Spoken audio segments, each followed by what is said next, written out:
Her brother satisfied every inheritance demand the family expected.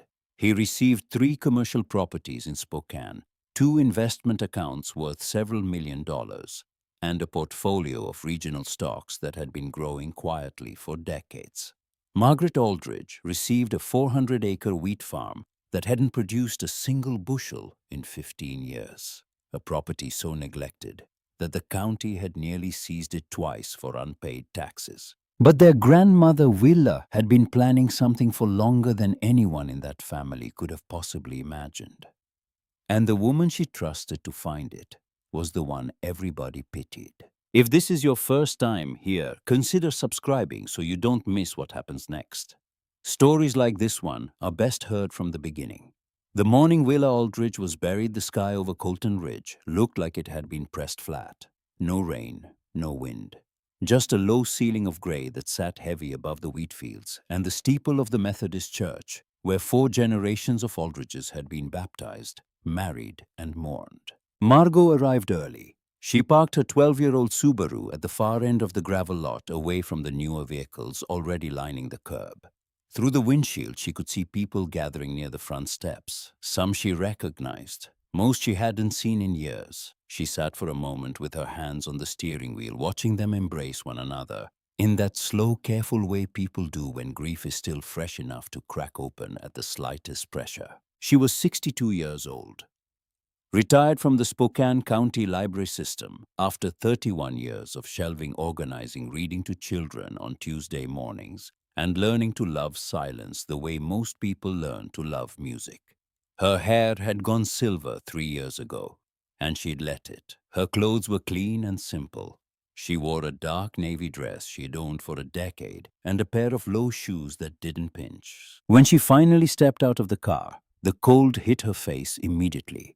Eastern Washington in late October carried a particular kind of chill. Not the damp cold of the coast, but something drier, sharper. The kind that came rolling down from the Palouse Hills and settled into your bones before you could button your coat. Inside the church, she took a seat in the second row. The first row had been left empty on one side, as was the custom, and on the other sat her cousin Nadine and Nadine's husband, who Margot had met exactly twice. The pew was hard. The light through the stained glass was muted. She folded her hands on her lap and looked at the photograph placed beside the casket. Willa Aldridge, at perhaps 70, standing on a hillside with the Palouse stretching behind her in every direction. Rolling hills of gold and brown, the kind of landscape that made the horizon feel like a promise rather than a boundary. Willa was smiling in the photograph, but it was the kind of smile Margot remembered well. Quiet, knowing, as if she understood something about the land beneath her feet that nobody had thought to ask about. Willa had been 93 when she died. She had outlived a husband, 2 friends who had been closer than sisters, and a reputation that most people in the region still spoke of with a kind of reverent confusion. Everyone agreed she had been intelligent. Everyone agreed she had been generous, but almost nobody could explain exactly what she had done with her life after retiring from the schoolhouse in 1989. Margot knew fragments: visits to the farm as a child, the smell of coffee in a kitchen with windows that faced east. Willa standing on the porch in the early morning looking out across the fields with the stillness of someone listening for a sound that hadn't arrived yet. And a phrase she used to say when Margot complained about waiting for anything: stand still long enough and the horizon comes to you. The funeral was brief. The minister spoke about faithfulness and the passing of seasons. 3 neighbors offered memories that were warm but vague. Nobody mentioned the farm. Nobody mentioned the decades Willa had spent driving back and forth to Colton Ridge long after most people assumed she had stopped. When it was over, Margot filed out with the others and stood in the parking lot while the October wind pulled at the hem of her dress. She watched her brother arrive. Boyd Aldridge was 58 years old and walked like a man who had been told his whole life that confidence was the same as competence. He wore a dark suit that fit him perfectly. His shoes were polished. His handshake was firm with every person who approached, and they approached constantly. Cousins, old neighbors, a business partner from Spokane who had driven 3 hours just to be seen standing near him. Boyd had spent his career in commercial real estate. He brokered deals on shopping centers, apartment complexes, mixed-use developments. He spoke in numbers and projections. He referred to properties not by their location or their history, but by their assessed value and cap rate. He was not unkind, but he had a way of making everything around him feel like it had already been appraised. He nodded at Margot from across the lot. She nodded back. They had never been close, not in the way siblings in stories are supposed to be. There was no animosity between them, just a distance that had been growing so slowly for so long that neither of them could remember when it started. 2 hours later, the family gathered in the front room of a house on Maple Street that had belonged to the Aldrich family since the 1940s. The furniture was old. The curtains were heavy. A large dining table had been pushed against the wall to make room for folding chairs. The attorney was a man named Ogden. He had handled Willa's legal affairs for nearly 20 years. He wore a gray suit and reading glasses that sat low on his nose, and when he opened his briefcase, the room went silent the way a room does when money is about to be discussed. The whispers had been circulating for weeks. Everyone knew Willa had accumulated wealth, though nobody could say precisely how much. There were properties, investment accounts, savings that had compounded quietly over decades. Some family members assumed the estate would be divided equally. Others assumed Boyd would receive the lion's share. Ogden began with the smaller bequests, donations to 2 local organizations, a gift to a former student who had stayed in touch, a modest sum to the Methodist Church. Nobody objected. These were the kinds of gestures Willa had always made. Generous, deliberate, without fanfare. Then Ogden turned the page to Boyd Allen Aldridge. Willa bequeathed 3 commercial properties located in downtown Spokane, collectively appraised at over $4 million. She also left him 2 investment accounts, a stock portfolio managed through a regional brokerage and savings deposits totaling an additional $2.8 million.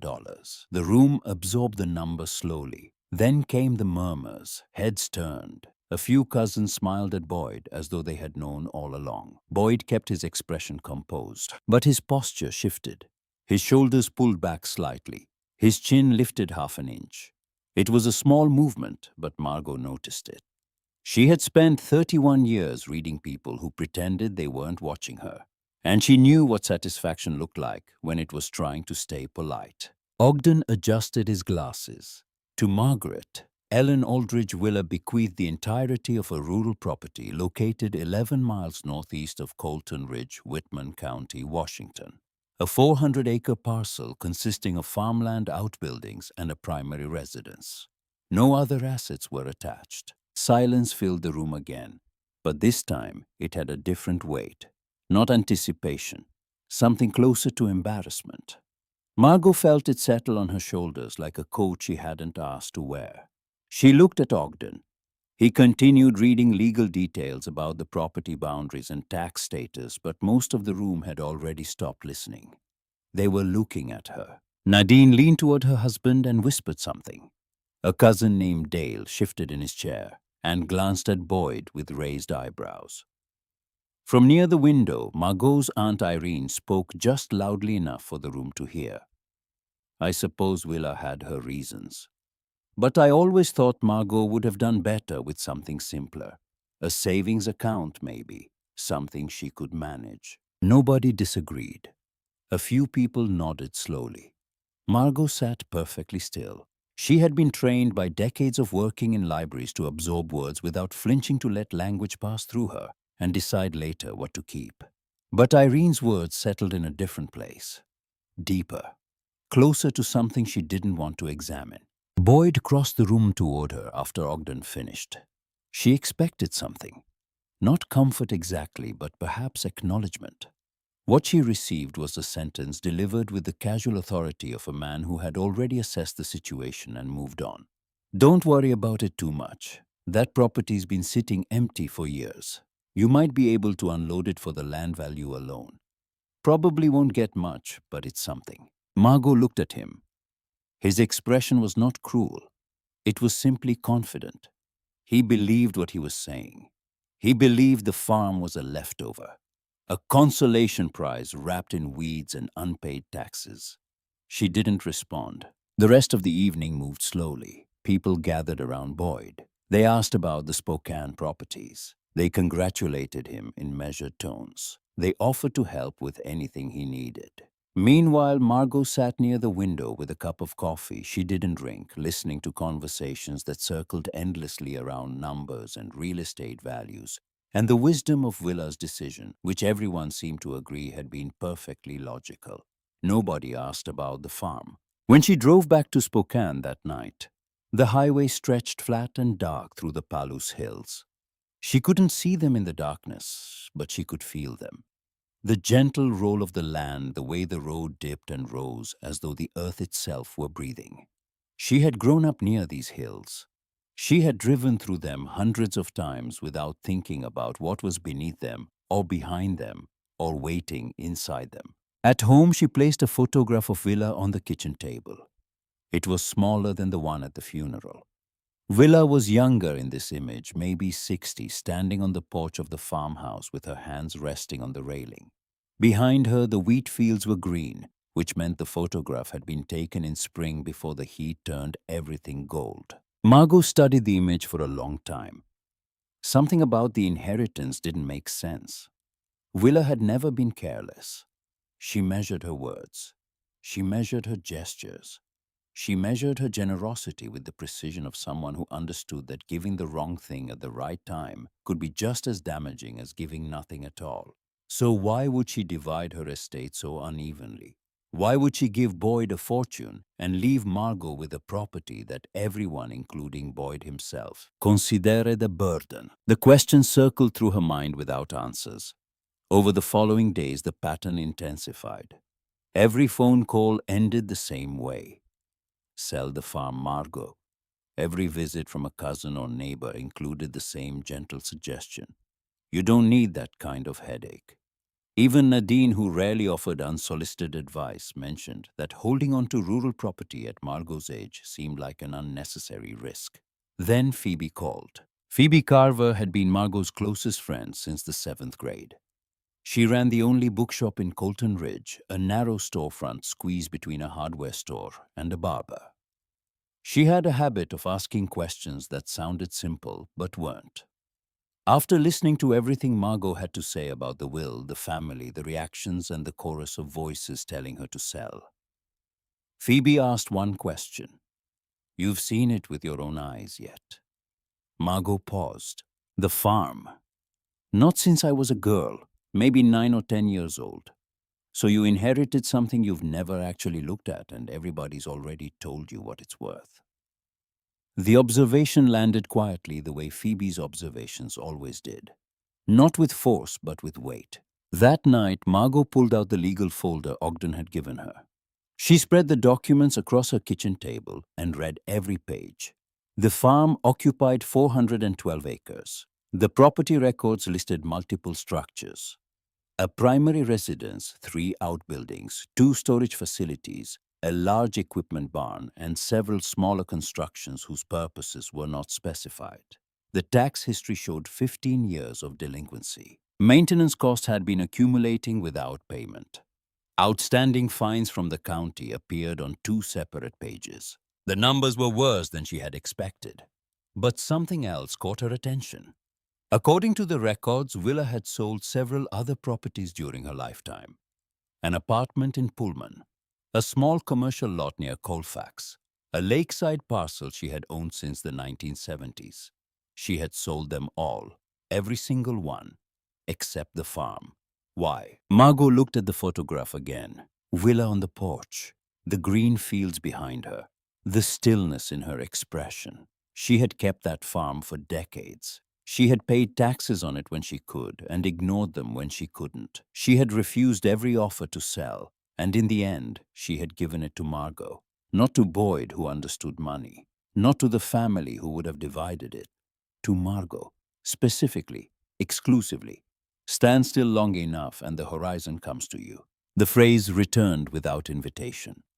Margot heard it in Willa's voice, low and steady, the way it had sounded on the porch of that farmhouse 40 years ago, when Margot was a child waiting for something she couldn't name. She closed the folder. She set her alarm for 5 in the morning. And for the first time since the funeral, she felt something shift inside her chest. Not hope, not yet, but curiosity. The kind of curiosity that arrives when you realize you have been looking at something your entire life without ever actually seeing it. The drive from Spokane took just under 3 hours. She left before dawn and watched the sky lighten in stages through her windshield.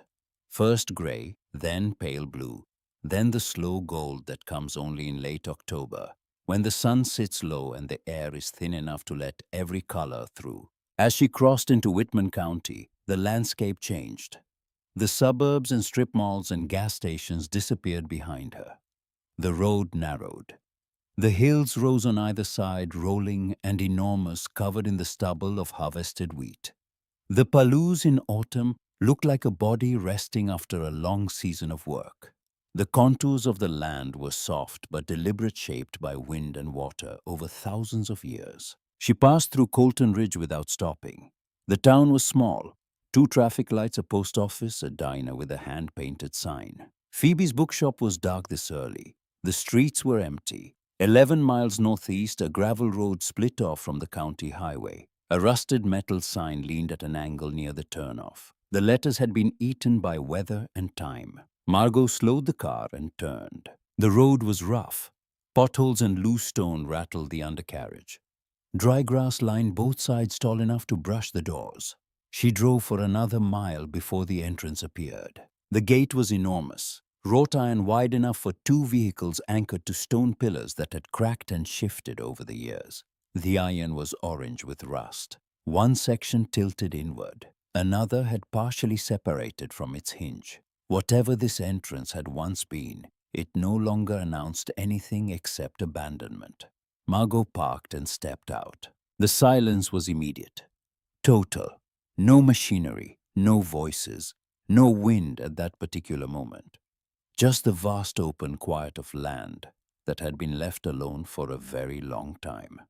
She pushed the gate open with effort, the metal groaning against the ground, and walked through. The house appeared first. A 2-story structure built in the craftsman style that had been common in this part of Washington a century ago. Wide porch, pitched roof, stone foundation. At one point, it had been painted white, but the paint had peeled away in long strips, revealing gray wood beneath. Several windows were broken. Part of the roof sagged visibly on the eastern side. Vegetation had climbed the walls and wrapped around the porch railing, with the patience of something that knew it would never be stopped. Margot stood on the front walk and looked at it. She felt the kind of sadness that comes not from seeing something ruined, but from seeing evidence of something that had once been cared for deeply and then released. She climbed the porch steps carefully. 2 of them cracked under her weight. The front door was swollen from moisture and required her shoulder to open. When it finally gave way, a breath of damp air pushed past her, carrying the smell of dust and old wood and something faintly mineral-like stone after rain. Inside, the house was frozen. Furniture sat in place as though the last occupant had stepped out for an errand and never returned. A kitchen table with 2 chairs, a couch with a crocheted blanket draped over one arm, a row of books on a shelf near the staircase, their spines faded to the same pale brown. Photographs hung on the walls, crooked and dusty. Margot moved through the room, slowly touching nothing. She recognized some of the images. Workers standing beside old farming equipment smiling. A family gathering on the porch, faces she couldn't name. Fields stretching to the horizon in brilliant green, a version of this land that seemed almost fictional compared to what stood outside the windows now. She spent 2 hours walking the property. The outbuildings were worse than the house. Equipment barns with doors torn off their tracks. Storage sheds listing sideways. Concrete foundations cracked and overgrown. A grain silo that had partially collapsed into itself. Every structure told the same story. Years of neglect compounding into decay. In a small office attached to one of the barns, she found stacks of paper. Financial statements, tax notices, maintenance estimates. She flipped through them, standing up her back against a dusty wall. The debts were significant, higher than the legal documents had suggested. Unpaid county fees, deferred maintenance costs, environmental compliance fines. She did rough arithmetic in her head and felt the number settle like a stone in her stomach. That evening, she sat on the porch steps with her phone and called Boyd. He answered on the second ring. "You went out there this morning, and it's in bad shape. Worse than I expected." She heard him exhale. "I told you, that place is a money pit, has been for years. The debts are substantial." "How substantial?"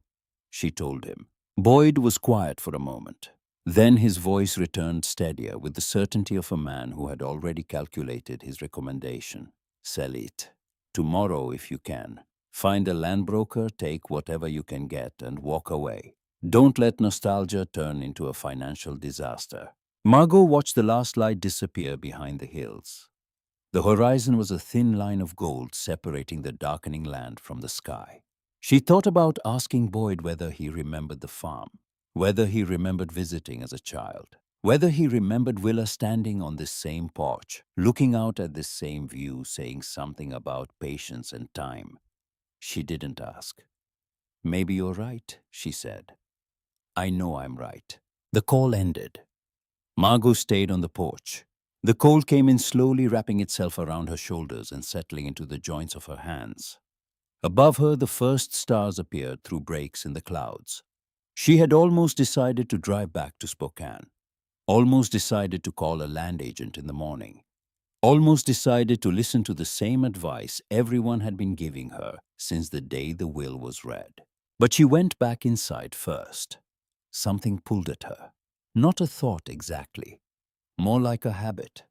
31 years of working in libraries had taught her one thing above all others: never leave a room without checking what's behind the last shelf. She climbed the stairs to the second floor. The hallway was dark. Her flashlight swept across walls and door frames. The bedrooms were empty except for old furniture. A dresser, a nightstand, a rocking chair facing a window. In the last room at the end of the hall, she found a wardrobe.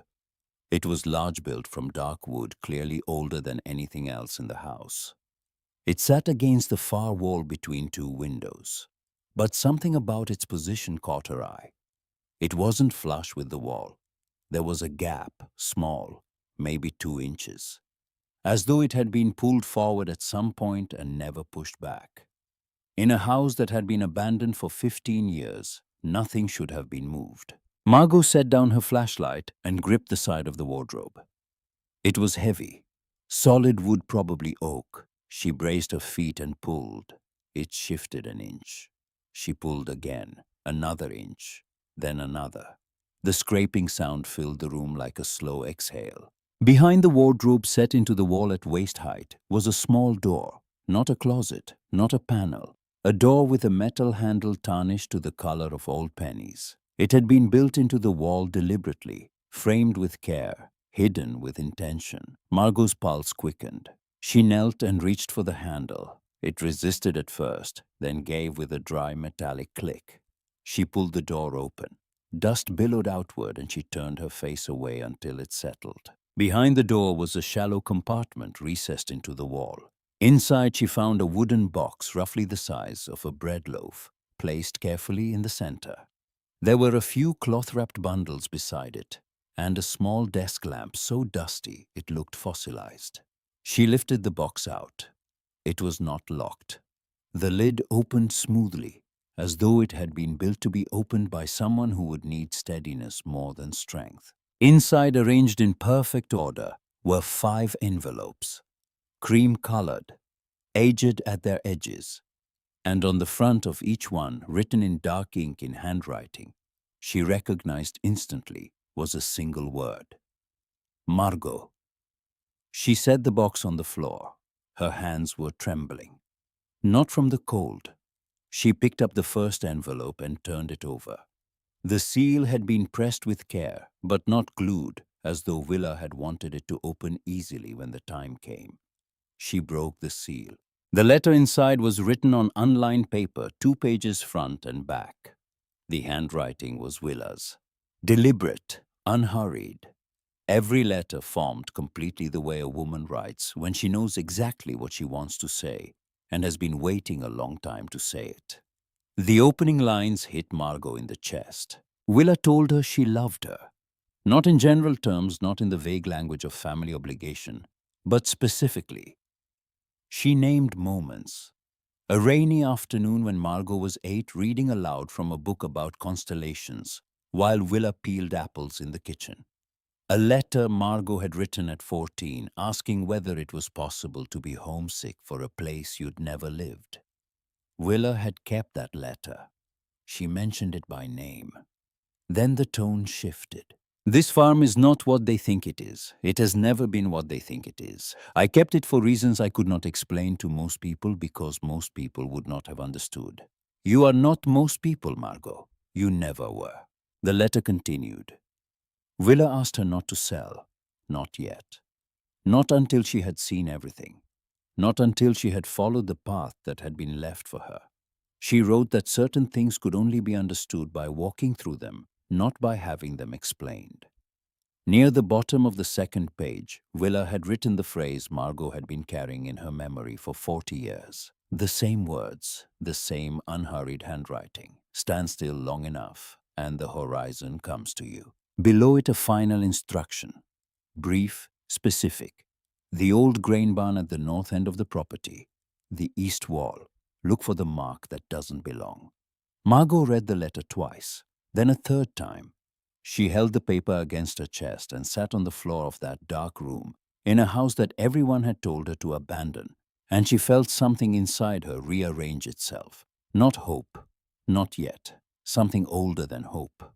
Something closer to recognition. These letters had been written for her, not for Boyd, not for the family, not for the attorneys or the cousins or the neighbors, who had spent weeks shaking their heads and offering condolences for a misfortune they believed she had suffered. Willa had prepared this, carefully, deliberately, over time, and she had trusted only one person to find it. Margot placed the letter back in its envelope and returned it to the box. She closed the lid. She stood. Through the window, the Palouse Hills were invisible in the darkness, but she knew they were there. Rolling and patient and endless, stretching toward a horizon she couldn't see but had been told all her life would come to her if she waited. She carried the box downstairs. She placed it on the kitchen table beside her flashlight. She sat in one of the old wooden chairs. And for the first time since arriving at the farm, she did not think about selling. She thought about the grain barn at the north end of the property. She thought about a mark that didn't belong. And she thought about the woman who had spent a lifetime protecting something that the rest of the world had dismissed as worthless. Outside, the October darkness covered 400 acres of silence.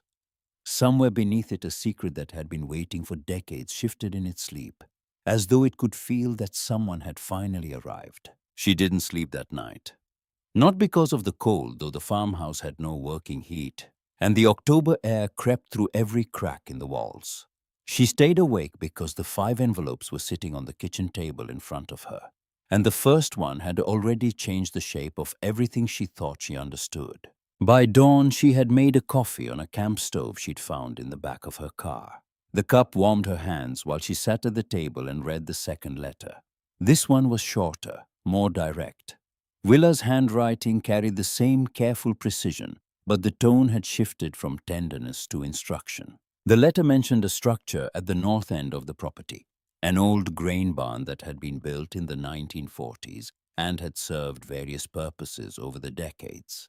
Willa described a mark carved into the east wall, a symbol that would not match anything else on the property. If Margot found it, she was to investigate further. No additional explanation, no context, just the instruction, and beneath it a single line that read like a warning dressed as encouragement. Not everything worth finding is where you expect it to be. Margot folded the letter and placed it back in its envelope. She pulled on her coat, picked up the flashlight, and stepped outside into a morning so still that her footsteps on the gravel sounded like they were being amplified through speakers.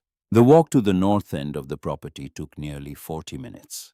The terrain was uneven, overgrown in places where fence lines had collapsed and vegetation had reclaimed the paths. She passed the remains of what had once been a machinery shed.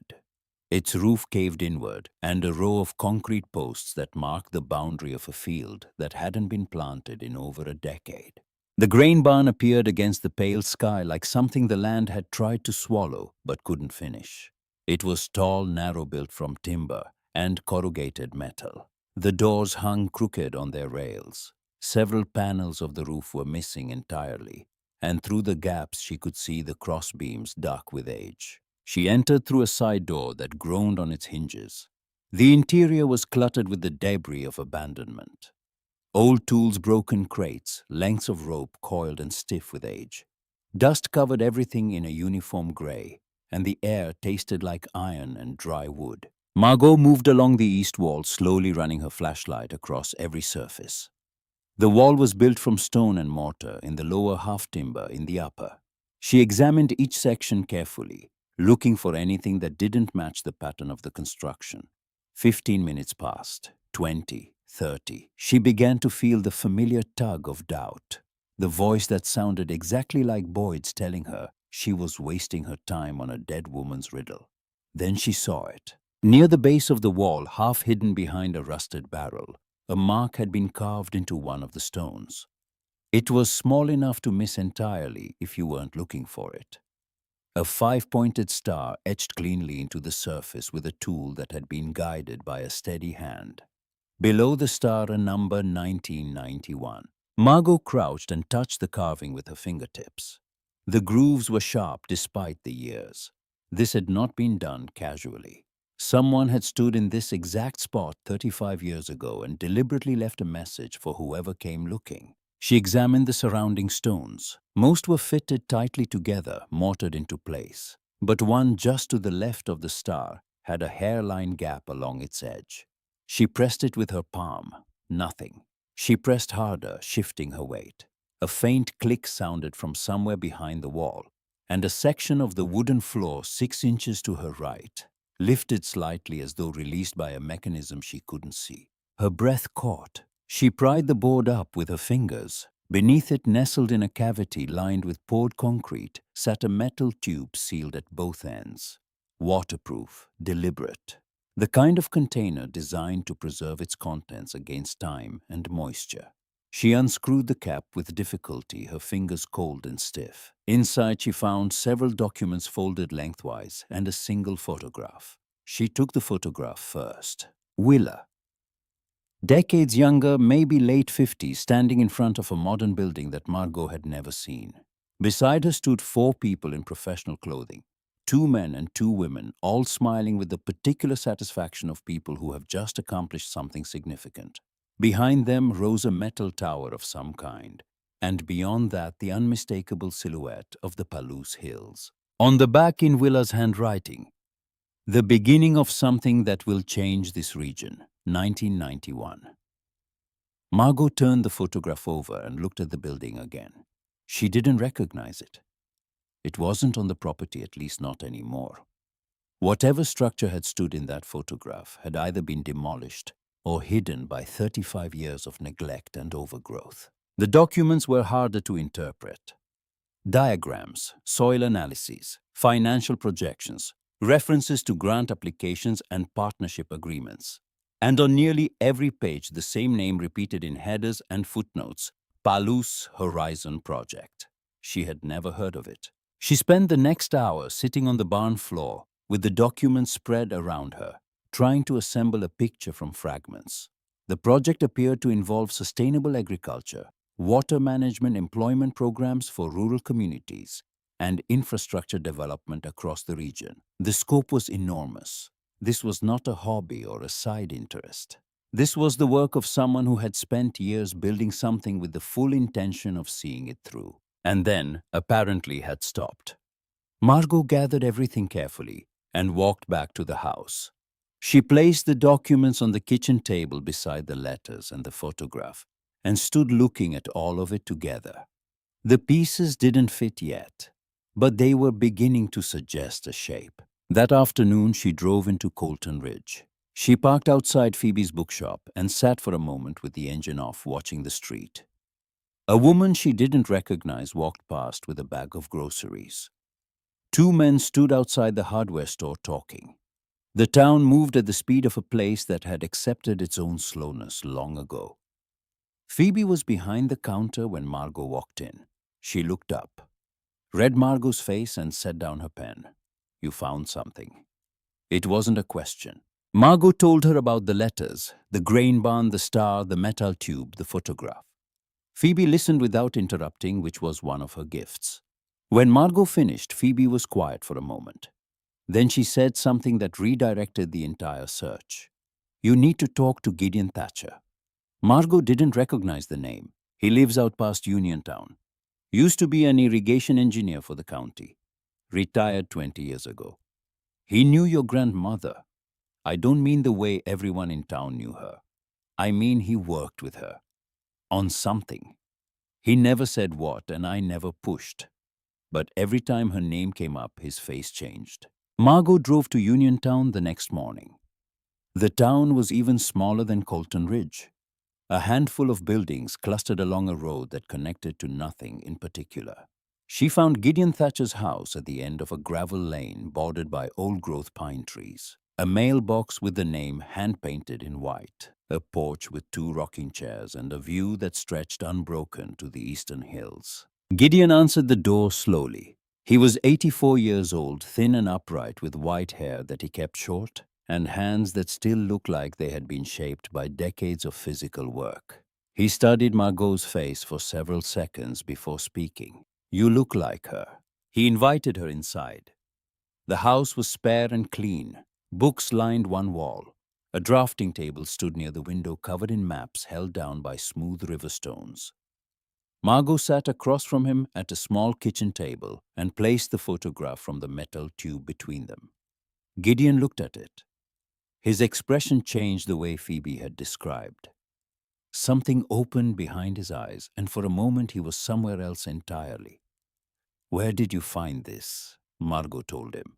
He nodded slowly, as though confirming something he had suspected for a long time. Your grandmother was one of the most extraordinary people I ever met. Most folks around here remember her as the school teacher, the quiet lady who kept to herself after she retired. They don't know what she was building. Over the next 2 hours, Gideon told Margot a story that nobody in the family had ever heard. Beginning in the late 1980s, Willa had assembled a small team of specialists, engineers, agronomists, economists, community organizers to design a comprehensive development plan for the Palouse region. The project was called Palouse Horizon. Its goal was not to enrich the farm or the Aldrich family. It was designed to revitalize an entire area that had been losing population, employment, and economic vitality for decades. Willa had funded the early stages herself. Later, she secured grants and partnerships with regional institutions.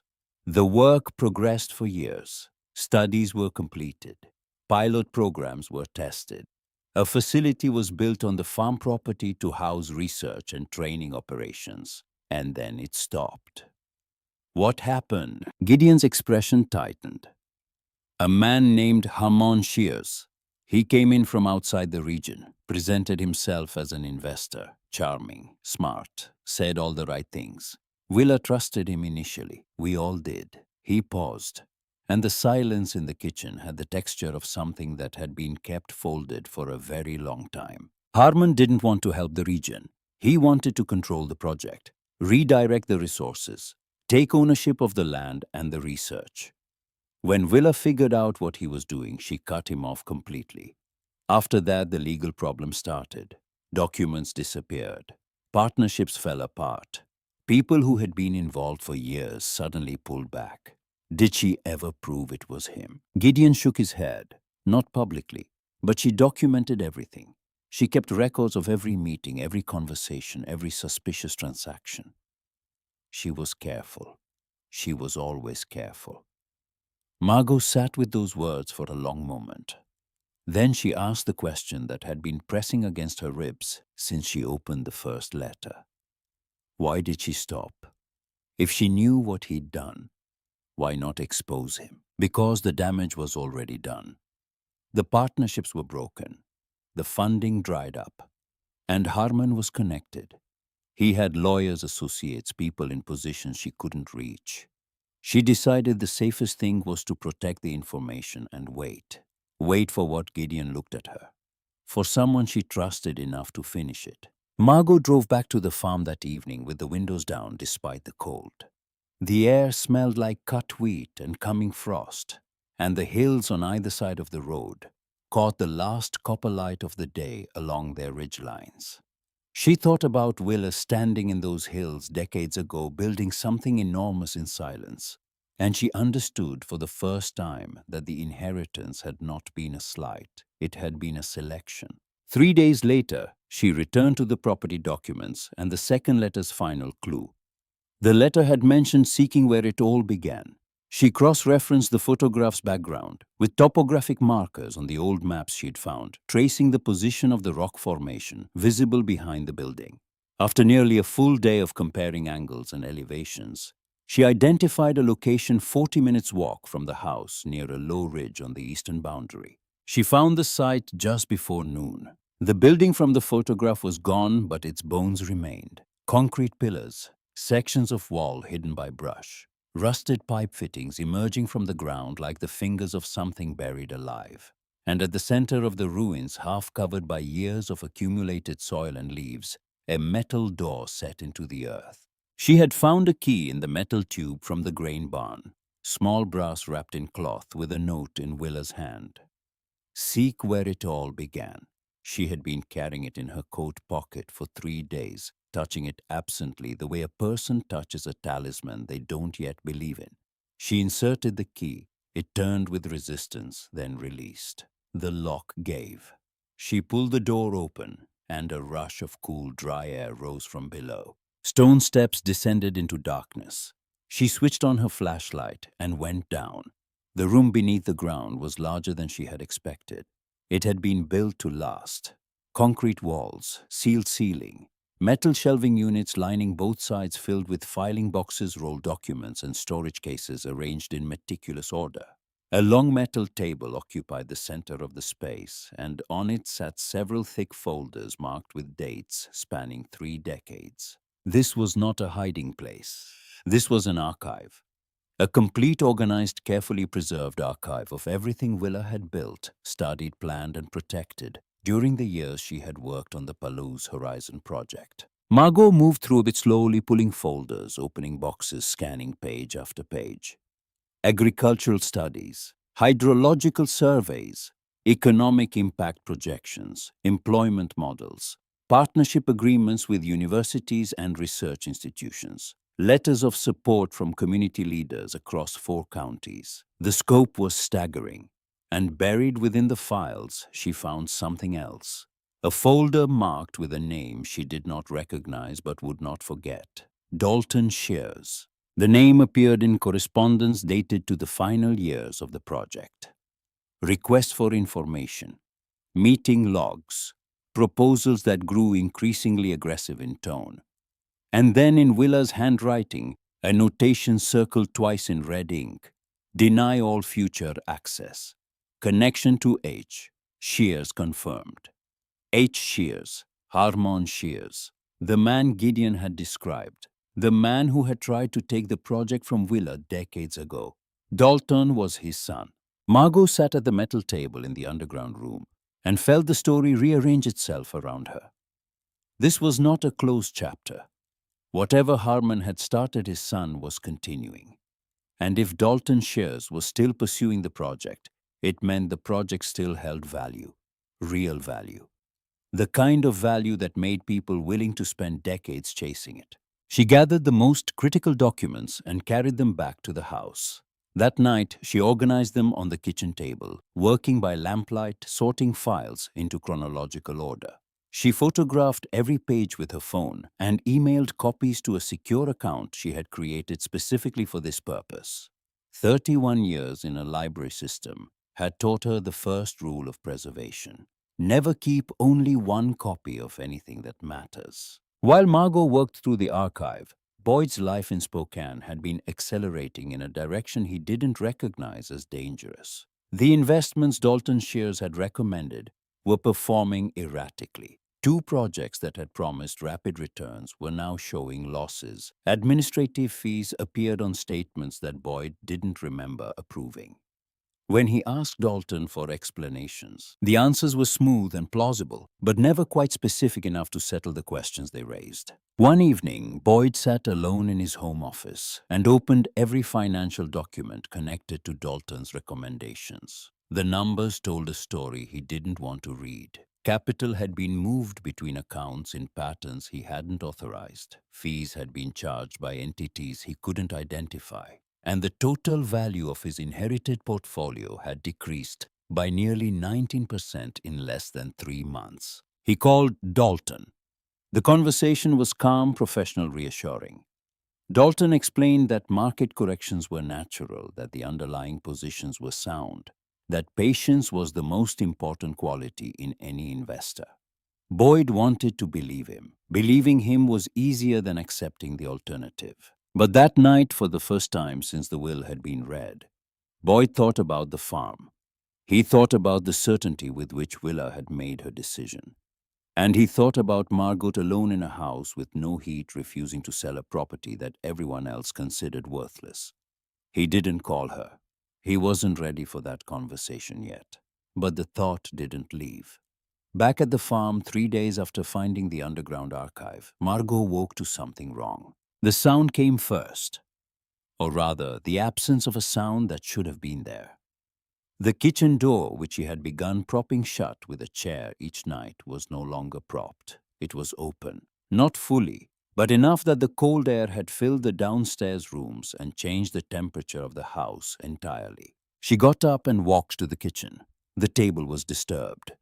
Folders that she had left in careful stacks were scattered. Several were missing. She checked the box where she kept the most sensitive documents from the archive. 3 folders were gone. All of them related to the final years of the Palus Horizon project.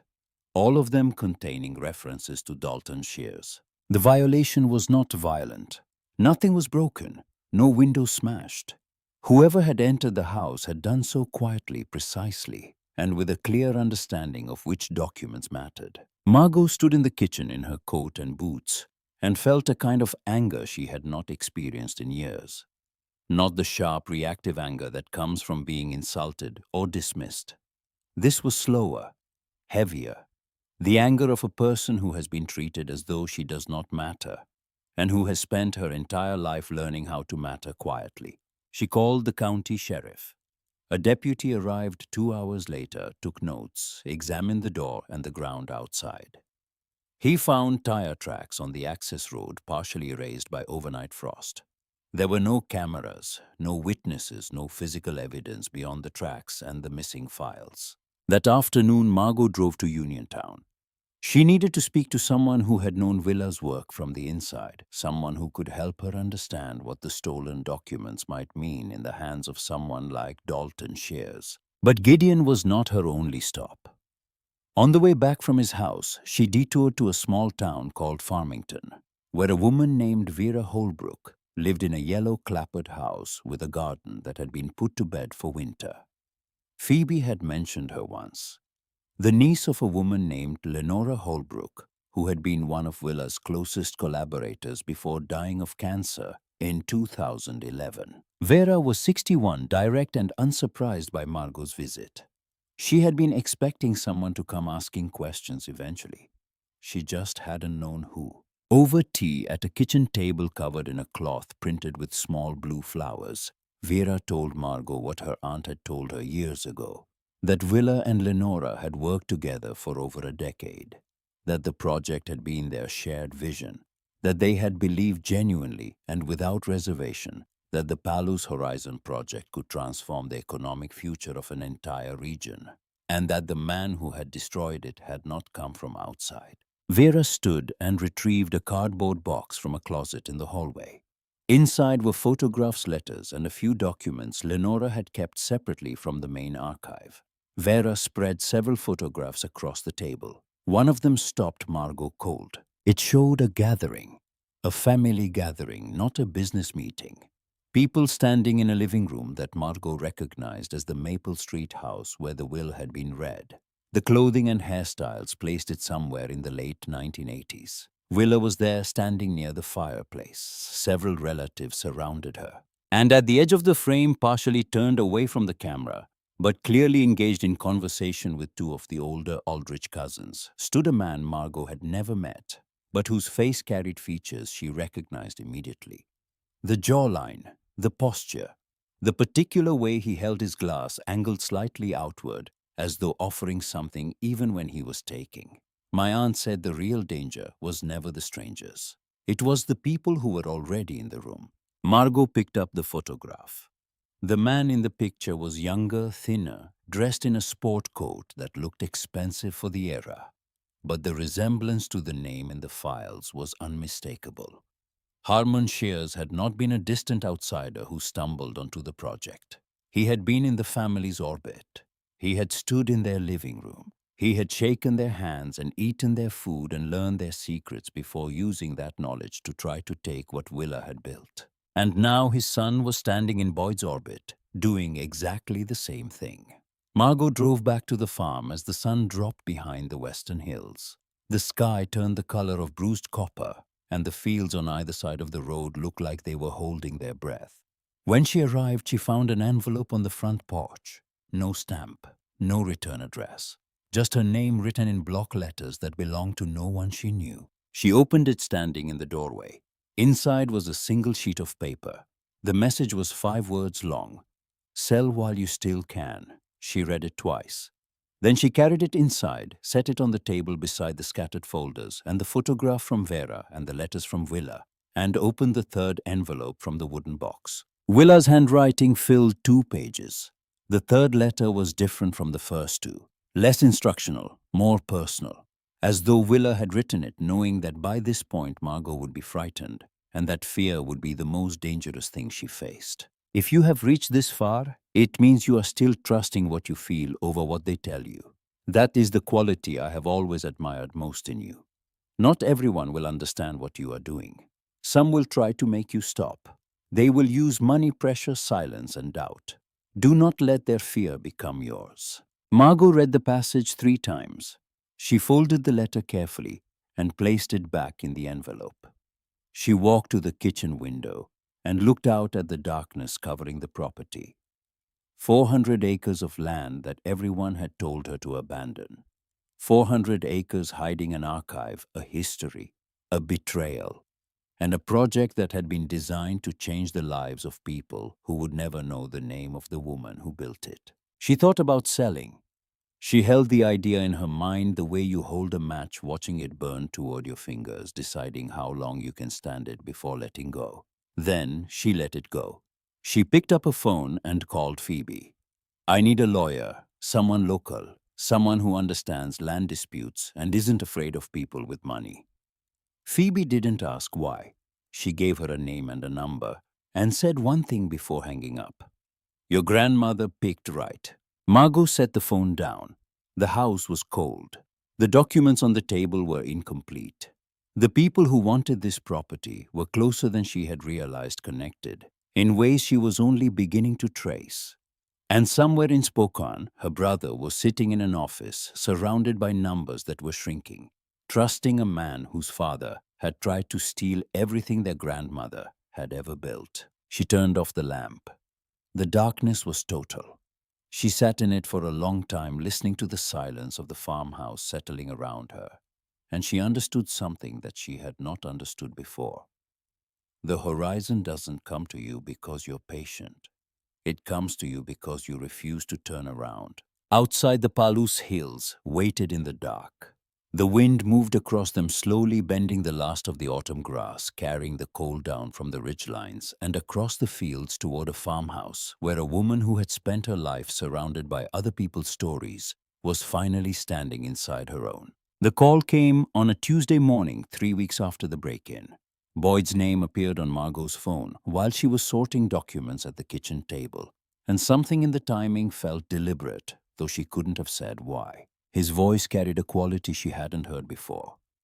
Not the polished confidence of the man who had stood in the church parking lot, receiving condolences like business cards. Not the measured certainty of the brother who had told her to sell and walk away. This was quieter, thinner, as though the signal were traveling through something that had cracked. "I need to see you, at the farm, just us." She didn't ask why. She said yes and gave him directions he should have already known. While she waited, she thought about what Gideon had told her during their last conversation. She had driven to Uniontown 2 days earlier with copies of the stolen folder list, hoping he could help her reconstruct the missing information. He had studied the list carefully, then looked up at her with an expression she hadn't seen on him before, something between resignation and relief. "It's moving faster now.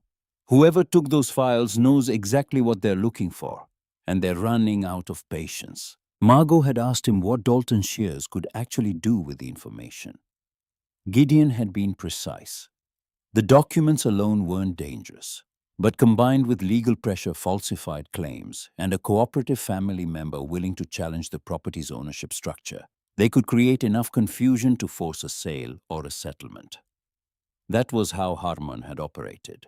Not through strength, but through exhaustion. He made things complicated enough that walking away seemed easier than fighting. The memory of that conversation sat in Margot's chest like a stone as she watched Boyd's rental car appear at the end of the gravel road. He parked near the gate and walked toward the house slowly. The distance between the car and the porch was less than 100 yards, but he covered it as though each step required a decision. When he reached the bottom of the stairs, he stopped and looked up at the house. Really looked at it. Not with the appraiser's eye she had seen at the will reading, but with something closer to bewilderment. The expression of a person seeing a place for the first time after being told about it by someone they should have listened to earlier. He looked older. The suit was gone. He wore a plain jacket and boots that didn't fit the way his usual shoes did. His face had lost the smooth certainty that had always made him look younger than his years. What replaced it was not age exactly, but weight. The kind that comes from carrying something you've been pretending isn't heavy. They sat at the kitchen table. Margot poured coffee from the camp stove. Boyd held the cup without drinking and stared at the documents still spread across the surface. The photographs, the maps, the folders from the underground archive that she had been organizing for weeks. Then he started talking. He told her about the investments, not the version he had been telling himself. The version where temporary setbacks were part of a larger strategy where patience would be rewarded, where Dalton Shears was a brilliant advisor navigating a complex market. He told her the real version, the one he had discovered 3 nights ago when he sat down with every statement, every contract, every email, and followed the money. The way she would have followed a footnote line by line, until it led somewhere he couldn't explain away. Nearly $400,000 had been redirected through entities he had never heard of. Management fees had been charged by companies that shared office addresses with firms connected to Dalton's business network. Two of the investment vehicles that had produced the largest losses were structured in ways that guaranteed fees to their administrators regardless of performance. The money hadn't simply been lost, it had been moved. Boyd set his coffee down. His hands were steady, but his voice was not. "I went through everything, every document he gave me, every contract I signed, and I realized I never read most of them. Not carefully. I trusted him because he made me feel like I was making the right decisions, like the money was proof that I deserved to be trusted with it." Margot listened. She did not interrupt. She did not say, "I told you so," because she hadn't told him so, and because the expression on his face was punishment enough for any mistake he had made. When he finished, he asked a question she could tell had been building for days, pressing against his teeth, waiting for a moment when he was tired enough to let it out. "What did I miss?" Margot reached across the table and opened a folder she had kept separate from the others. Inside were the documents connecting Harmon Shears to the collapse of the Palu's Horizon project. Meeting logs, financial transfers, the photograph from Vera Holbrook showing Harmon standing inside the Aldrich family's living room 35 years ago, and Willa's handwritten note circled twice in red: "Deny all future access. Connection to H. Shears confirmed." Boyd read each page slowly.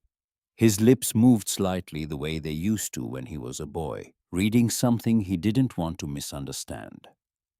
When he reached the photograph, he held it close and studied the man at the edge of the frame for a long time. That's his father. Yes. Boyd set the photograph down.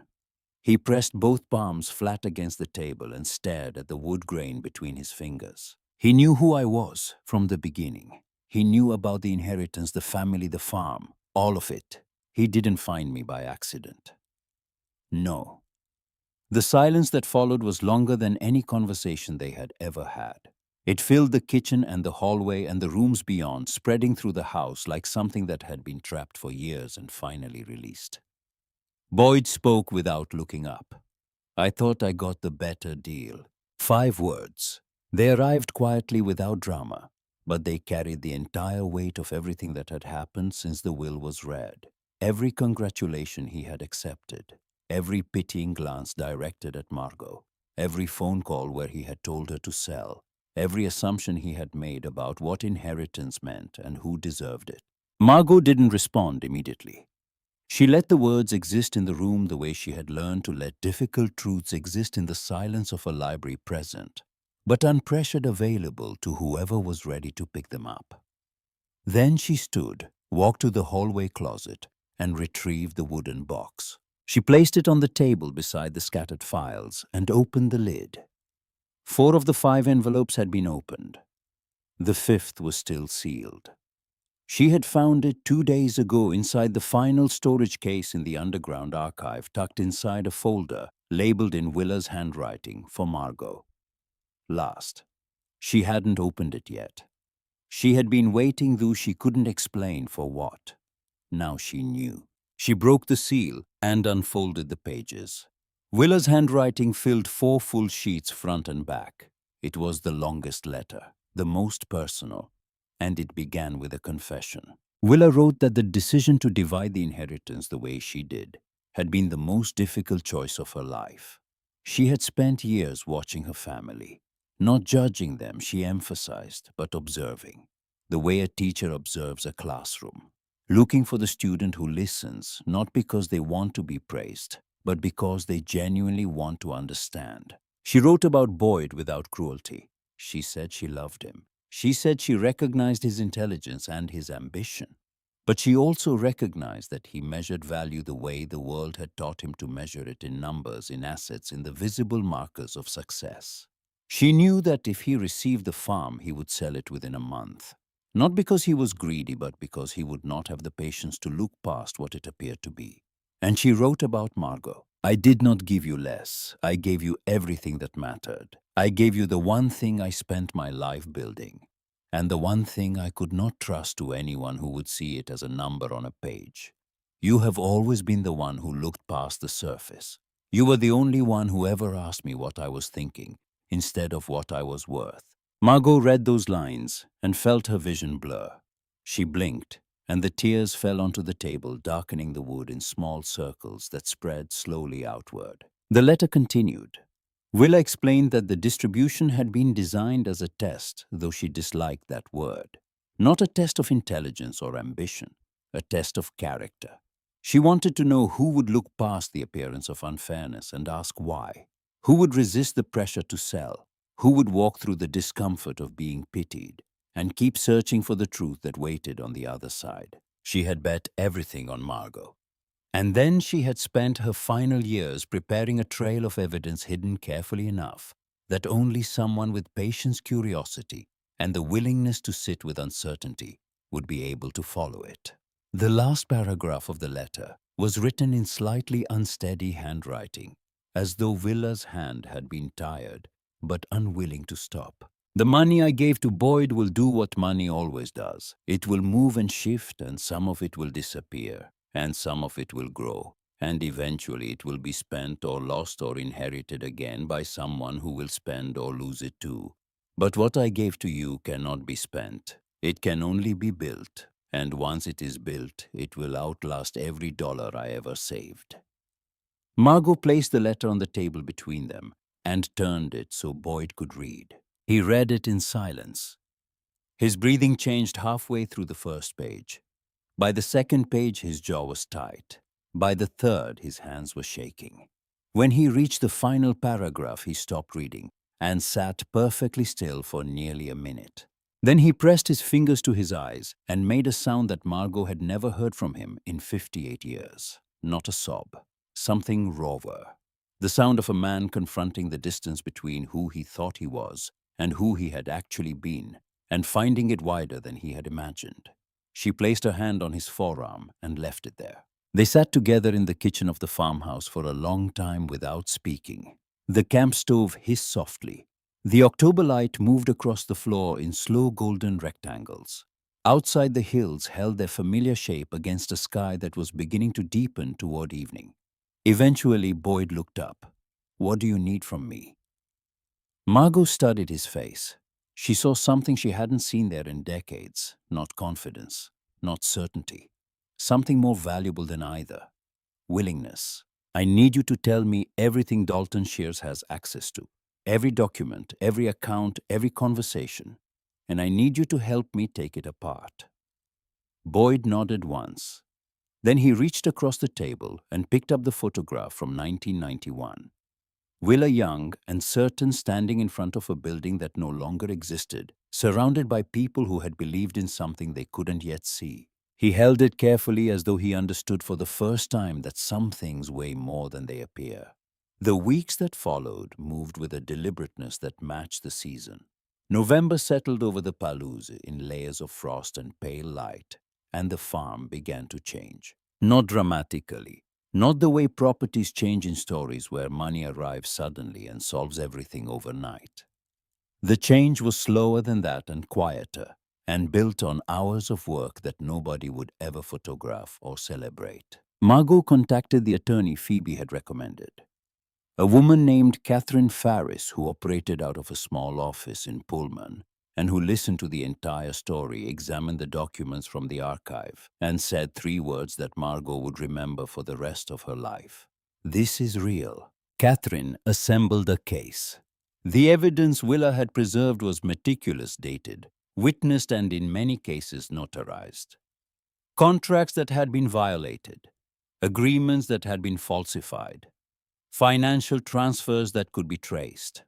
The documentation painted a picture that stretched back decades and connected Harmon Shear's original interference directly to the activities his son had continued. Boyd cooperated fully. He provided every financial record, every communication, every contract he had signed under Dalton's guidance. The information, combined with the archive's evidence, created a body of proof that Catherine described as one of the most thorough she had ever seen. Dalton Shears received notification of the legal proceedings on a Friday morning. His response was swift and predictable. Attorneys' counterclaims, challenges to the authenticity of the documents, motions to delay, redirect, and confuse. The machinery of resistance that men like Dalton had always relied on the assumption that complexity and expense would eventually exhaust anyone who lacked the resources to fight. But Willa had anticipated this too. Among the files in the underground archive, Margot had found a folder labeled simply "Safeguards." Inside were copies of every critical document independently verified and stored with a legal trust that Willa had established quietly through a firm in Seattle. The originals could be challenged. The copies could not. The case moved forward. While the legal process unfolded, something else began happening. Something Margot had not planned and could not have predicted. People started coming to the farm. It began with Gideon, who drove out one morning with a box of old engineering drawings and spent the afternoon walking the property, marking locations where infrastructure had once existed and could exist again. Then Phoebe arrived with sandwiches and a list of names, people in Colton Ridge and the surrounding towns who had heard what was happening and wanted to help. A retired agronomist from Pullman drove out unannounced, introduced himself, and spent 3 hours examining soil samples. He left without saying much, but he returned 2 days later with a report that confirmed what Willa's studies had shown decades earlier. The land was viable, more than viable. With proper management and modern techniques, it could support the kind of sustainable agriculture programs that the Palouse Horizon project had envisioned. A young couple from Farmington, who had been struggling to find affordable land for their organic wheat operation, drove past the farm, saw activity, and stopped to ask questions. They left with Margot's phone number and a copy of the project summary she had assembled from the archive. An electrician from Colton Ridge showed up one Saturday morning and rewired the kitchen without being asked. When Margot tried to pay him, he shook his head and said something that stuck with her. Willa taught my mother to read. In this house, on that porch, least I can do is make sure the lights work. The repairs spread outward from the house like ripples. A section of roof was patched by two men who identified themselves only as neighbors. The main access road was graded by a farmer who owned equipment and had a free afternoon. Someone left a cord of firewood stacked neatly beside the porch with no note attached. Boyd returned every weekend. He brought his experience with contracts negotiations and financial structure skills that had once been directed entirely toward personal gain and now found a different application. He worked with Catherine on the legal defense. He reviewed the project documents with the kind of attention he had never given to Dalton's investment proposals. He made phone calls to institutions that Willa had once partnered with, and he discovered that several of them still had records of the collaboration and were willing to resume it. He did not try to lead. He did not try to control. He showed up and asked what needed to be done and did it without commentary. It was, Margot thought, the first time she had ever seen her brother build something instead of appraise it. The Palos Horizon project restarted in January 34 years after it had been shut down. The scale was smaller than Willa's original vision. The funding was modest. The timeline was measured in years, not months. But it was real and it was growing, and every week brought a new conversation, a new partnership, a new family in the region who saw an opportunity where before there had been only decline. Dalton Shears's legal challenges collapsed one by one as the evidence mounted. His attorneys withdrew. His business associates distanced themselves. An investigation by the State Attorney General's office was opened, based on the financial irregularities Boyd had documented.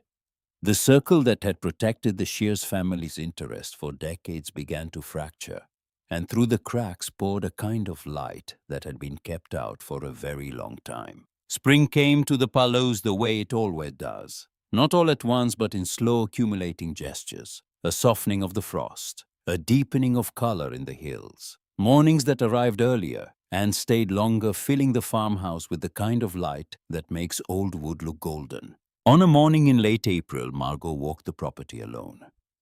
The main house had been repaired enough to be livable, though it still carried the marks of its long abandonment. The grain barn had been stabilized. Two of the outbuildings were being converted into workspace for the agricultural programs that had begun accepting their first participants. The access road was smooth. The gate had been rehung and painted not white, but a dark green that matched the color of the hills when the wheat was young. She walked east past the restored buildings, past the fields where cover crops were beginning to push through the soil, past the ridge where the underground archive still sat beneath its metal door, now fitted with a proper lock. She climbed the highest hill on the property, the one Willa had loved most. The one visible in the background of a photograph taken 34 years ago in front of a building that no longer existed. From the top, she could see it all. The farm below with its small signs of renewal. The town of Colton Ridge in the distance, its rooftops catching the early light.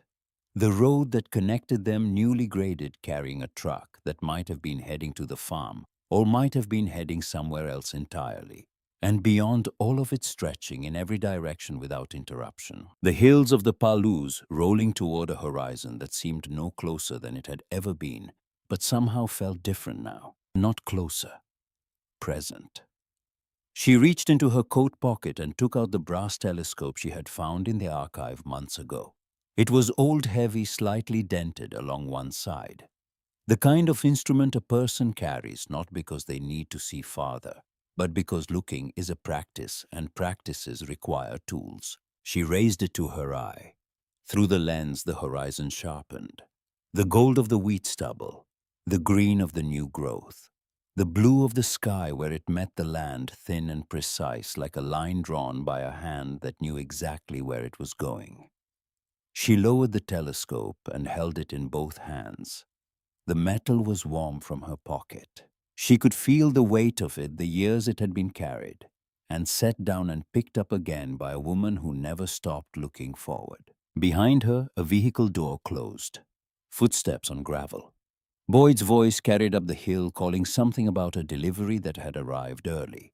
Below, two people she didn't recognize were walking toward the main building, with the particular purpose of people who have somewhere to be and something to contribute. The breeze moved through the grass and carried with it the faint, clean smell of turned earth and new wheat, and the mineral edge of morning frost that hadn't quite finished melting. Margot slipped the telescope back into her pocket.